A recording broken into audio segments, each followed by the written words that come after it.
and welcome to Where Music Meets Science. My name is Scott Laird, and I'm a music instructor at the North Carolina School of Science and Mathematics. In our last lesson, we learned about frequency and timbre, the unique sound that each instrument makes. In this lesson, we will be learning about harmonics and the relationship between harmonics and the music that we listen to every day. In order to do this, let's begin by looking at the notes that make up a major scale. A major scale has 8 tones.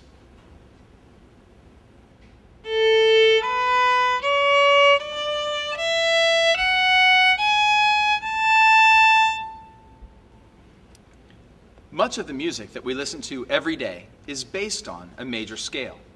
All styles of music, from pop to folk to classical and even rock and roll, use the major scale as the foundation for their melodies and harmonies. For today's lesson, we will be using the A major scale. This is because in the past 2 lessons, we focused on the note A. However, all of the concepts that we cover in today's lesson relate to all of the major scales. An A major scale has 8 tones. They are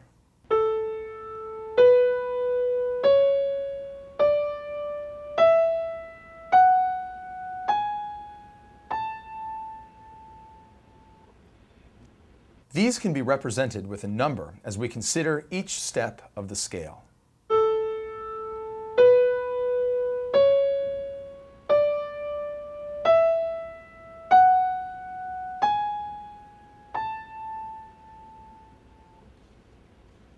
Now, let's consider some of the important parts of a scale. Certainly, the 2 A's, number 1 and 8, are the most important notes of the scale. They are known as the tonic, and they bear the name of the scale, in this case, A major.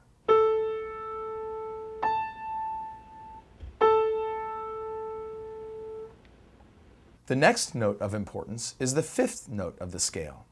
It is known as the dominant of the scale and is generally considered to be the second most important note in the major scale.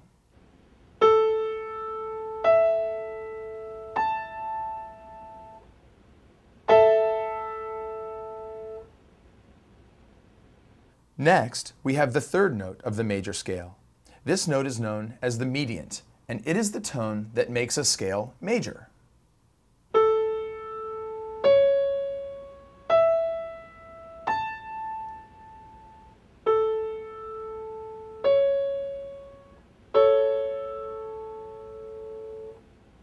Lastly, the tonic, mediant, and dominant, or the 1st, 3rd, and 5th notes of the scale, all work together to form a major triad, or a chord. Again, we hear major chords every day in music.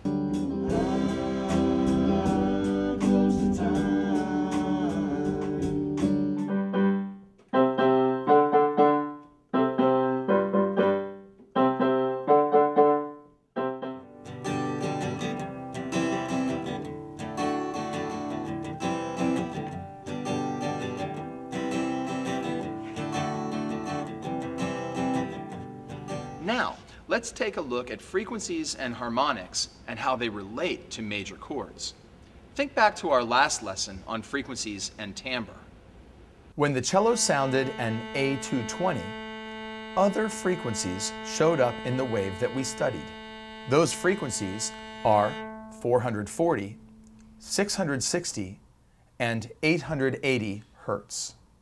Note that the numbers representing the frequencies are all related.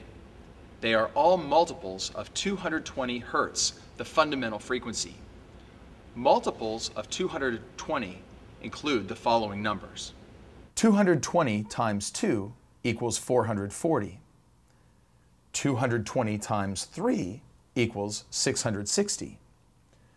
220 times 4 equals 880. 220 times 5 equals 1,100. 220 times 6 equals 1,320. 220 times 7 equals 1,540. 220 times 8 equals 1,760. Look again at the 3D representation of the cello's A220. Can you see the wave at each of these frequencies? We know that A, the tonic note, is 220 Hertz. What other frequencies that are shown are the note A?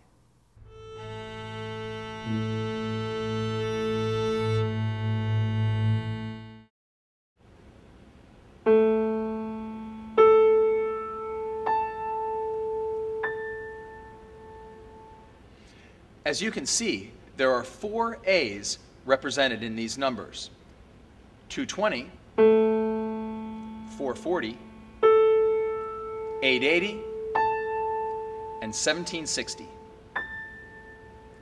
But what about the other numbers? First, there's the frequency 660. It is the pitch E.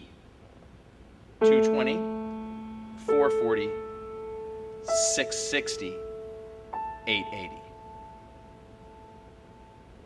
Note that E is the 5th or dominant note in the A major scale. So, clearly the first 3 harmonics are closely related to the A major scale. They are the tonic, dominant, and tonic notes. Now, let's look at the 4th, 5th, and 6th harmonics.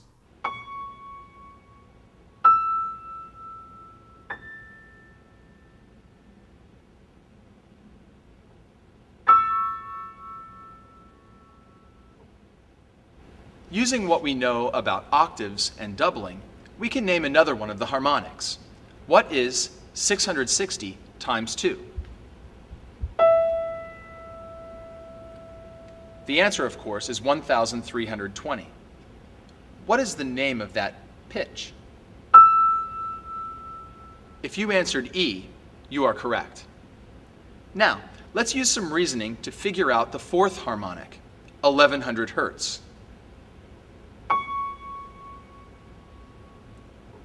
If you guessed C sharp, you are correct. Remember that C sharp is the mediant of the A major scale, or the 3rd note of the scale. The 4th harmonic, or 4th multiple of a fundamental, is always the 3rd note of the major scale.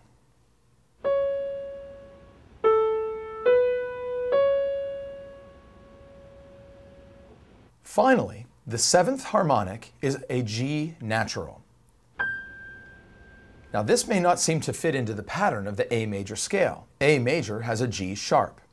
G sharp is the 7th note of the scale. And while it would take more time than we have today to fully explain the presence of a G natural in this series, I would like you to hear what it sounds like within the chord. A, C sharp, E, G natural. The G natural makes the chord dominant. A dominant chord feels like it should be moving on to another chord. Now, let's listen to the fundamental and each of the harmonics in order.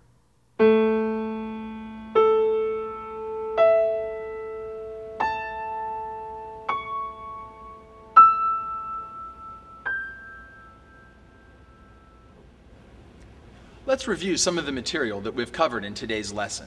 First, we discussed the major scale and the important notes in the major scale. We said that the 1st and 8th step of the scale are the most important tones, and that the 5th and 3rd tone of the scale also serve very important roles. When these tones are played together, they form a major chord, or triad.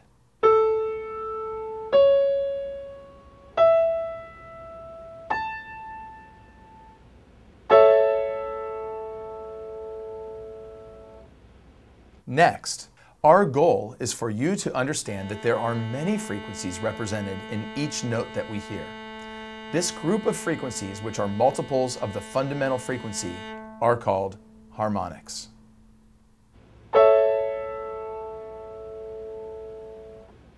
Next, we considered the numbers that would follow if we listed the fundamental and the first 6 multiples of A 220.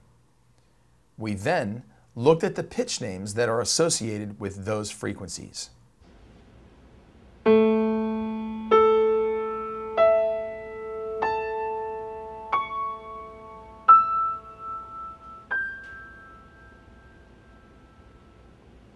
Finally, we found a pattern in those pitches. The first 6 multiples of a fundamental are the first, third, fifth, and eighth notes in the major scale, beginning on the fundamental.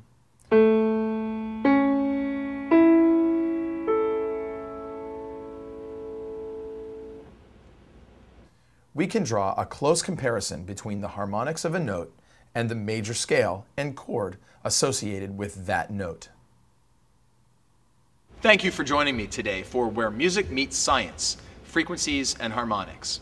If today's topic was of particular interest to you, don't stop here.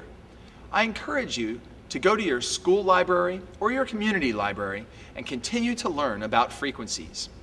There are a variety of careers that one might pursue if they're interested in this topic, from physicist to sound engineer to hearing specialist to acoustic architect.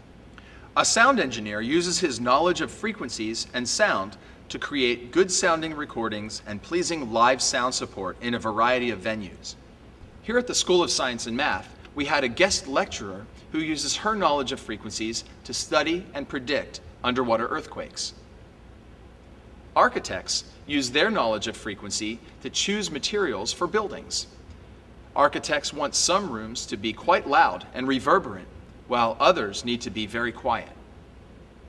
Finally, hearing specialists use their knowledge of frequencies to diagnose hearing problems and to accurately provide recommendations for solving those problems. It has been a pleasure working with you today, and I look forward to the next time we get together.